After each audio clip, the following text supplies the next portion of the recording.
اللہ تبارک و تعالیٰ نے اس 20ویں صدی میں اور 14ویں صدی میں، 20ویں صدی سے مراد انگریزی اعتبار سے اور 14ویں صدی سے مراد چاند کی تاریخ کے اعتبار سے، اسلامی مہینوں کے اعتبار سے،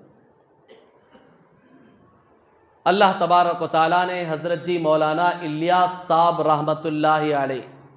اللہ ان کے قبر پر کروڑوں رحمتیں برسائے، اللہ تعالیٰ نے ان کے قلب پر، ان کے سینے پر اس دعوت و تبلیغ کی محنت کو منکشف فرمایا، کھولا، کیونکہ وہ جس دور سے گزر رہے تھے اس دور میں مدارس کم نہیں تھے، بڑے بڑے بے شمار مدارس تھے، خانخواہیں کم نہیں تھی، بڑی بڑی بے شمار خانخواہیں تھیں، کوئی تحریک انجمنیں نہیں تھی، ایسا نہیں ہے، بہت ساری تحریکیں چل رہی تھی، بہت سارے انجمن تھے، اسلام اور مسلمانوں کے نام پر قائم ہوئے تھے، محنتیں سب کر رہے تھے، لیکن نتیجہ صاف طور پر نظر نہیں آ رہا تھا، ارتداد برابر پھیل رہا ہے، بے دینی گھروں میں طوفان کی طرح امٹ کر داخل ہو رہی ہے، کوئی اسے روکنے والا نہیں، کوئی اسے ختم کرنے والا نہیں، اور مغربی تہذیب کا سیلاب یورپی ممالک سے نکل کر عرب ملکوں میں، پھر وہاں سے ہوتے ہوئے ایشیا ملکوں میں، وہاں سے ہوتے ہوئے خود ہمارے ہندوستان اور پڑوس ملکوں میں بھی بڑی تیزی سے داخل ہوا، اور کوئی اسے روکنے والا نہیں، ٹوکنے والا نہیں، ختم کرنے والا نہیں۔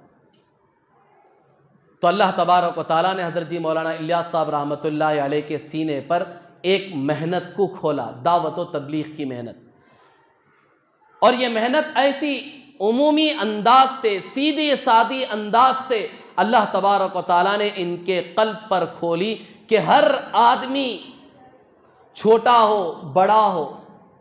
مرد ہو عورت ہو، بچے ہو بوڑھے ہو،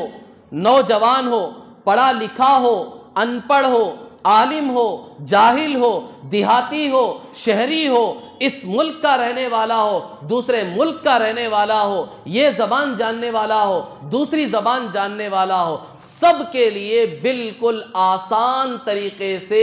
محنت ہونے والی ایک تحریک اللہ تبارک و تعالیٰ نے ان کے سینے پر کھولی۔ بے چین تھے، بے قرار تھے، سب سے پہلا حج ان کا ہوا ہے حضرت مولانا الیاس صاحب رحمۃ اللہ علیہ کا، ان کے شیخ حضرت مولانا خلیل احمد سہارنپوری رحمۃ اللہ علیہ کے ساتھ۔ پھر دوسرا جب حج ہوا تو بڑے بے قرار تھے، پریشان تھے، تقریباً 5 مہینے مدینہ پاک میں مقیم رہے، تو ان کے قلب پر اللہ تبارک و تعالیٰ نے یہ بات ڈالی کہ ہم تم سے کام لیں گے۔ وہ پریشان تھے،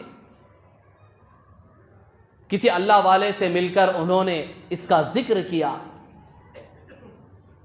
کہ میرے دل میں میری یہ کیفیت محسوس ہو رہی ہے کہ اللہ کی طرف سے گویا کہ ایک القاء ہوا ہے کہ اللہ مجھ سے کام لیں گے، میں تو ایک بے بس ہوں، عاجز ہوں، میری زبان بھی اتنی صاف نہیں ہے، بظاہر تھوڑی سی لکنت تھی حضرت جی مولانا الیاس صاحب رحمۃ اللہ علیہ کی زبان میں،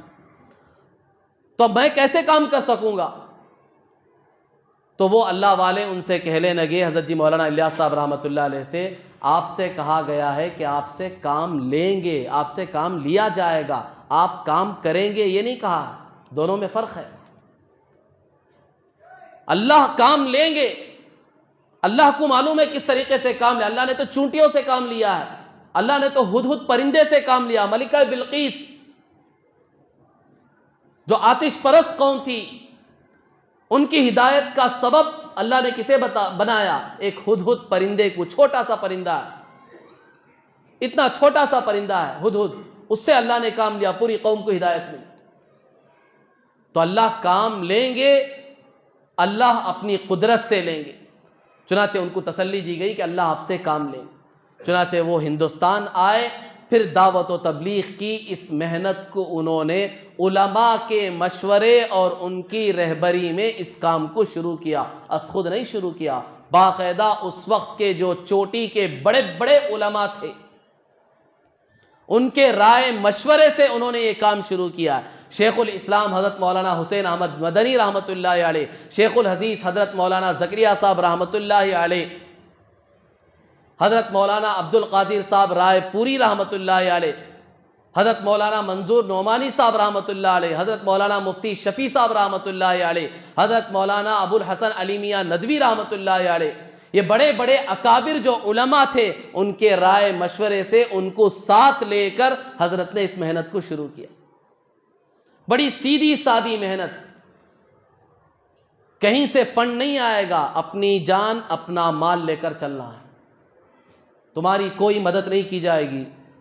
کوئی کمیٹی، کوئی تنظیم، کوئی تحریک اور کوئی جماعت تمہارا تعاون نہیں کرے گی کہ تمہیں پیسہ دیں گے، تم جاؤ گے، تمہارے ساری سہولیات کی جائیں گی۔ نہیں، اپنی جان اپنا مال لے کر تمہیں نکلنا ہے۔ چاہے تمہیں کچھ نہ آتا ہو، جاؤ، بس جا کر 2 جملے کہو، سب کچھ اللہ سے ہوتا ہے، اللہ کے بغیر کسی سے کچھ نہیں ہوتا، تمہیں اتنا کہنا ہے بس۔ محنت کی ابتدا کہاں سے ہوئی ہے؟ میوات کے علاقے سے ہوئی ہے۔ میوات کا حال اس وقت کیا تھا جانتے ہیں آپ لوگ؟ نام کے مسلمان تھے، ہندوؤں کے ہر جشن میں، ہر عید میں برابر سے وہ شرکت کرتے تھے، چاہے وہ دیوالی ہو، چاہے وہ اور عیدیں ہوں، ان کی ہر عید میں پابندی سے شرکت کرنے والی قوم تھی۔ اسلام نام کی چیز ان کے اندر نہیں تھی، کوئی عمل ان کے اندر نہیں تھا مسلمانوں جیسا۔ بالکل ایسی گری گئی گزری قوم پر محنت کی ابتدا کی حضرت مولانا الیاس صاحب رحمۃ اللہ علیہ۔ بالکل جہالت کی انتہا تھی۔ شروع میں جو جماعتیں چلی ہیں بس وہی چلیے، 2 بول لے کر چلیے، بس اللہ سے ہوتا ہے، اللہ کے سوا کسی سے کچھ نہیں ہوتا۔ تمہیں بس یہ بولنا، یہ نہیں بول سکتے۔ تمہیں کوئی قرآن کی آیتیں پڑھ کر نہیں سنانی ہے، تمہیں کوئی حدیثیں پڑھ کر نہیں سنانا ہے، بس 2 بول بولنا، لا الہ الا اللہ۔ اس کا کیا مطلب ہے؟ اللہ کے سوا کوئی معبود نہیں، سب کچھ اللہ ہی سے ہوتا ہے، اللہ ہی پالنے والے ہیں، اللہ ہی دینے والے ہیں، اللہ ہی کھلانے والے ہیں، اللہ ہی جلانے والے ہیں، اللہ ہی صحت دینے والے ہیں، اللہ ہی عزت دینے والے ہیں، اللہ ہی بیماری دینے والے ہیں، سب مصیبتوں کو دور کرنے والے بھی اللہ ہے۔ یہی ہے مطلب لا الہ الا اللہ۔ بس تمہیں یہ 2 بول جا کے بولنا ہے۔ اس سے ابتدا ہوئی، الحمدللہ، دیکھتے دیکھتے دیکھتے دیکھتے یہ دعوت و تبلیغ کی محنت 4 دانگے عالم میں، دنیا کے کونے کونے تک پہنچی۔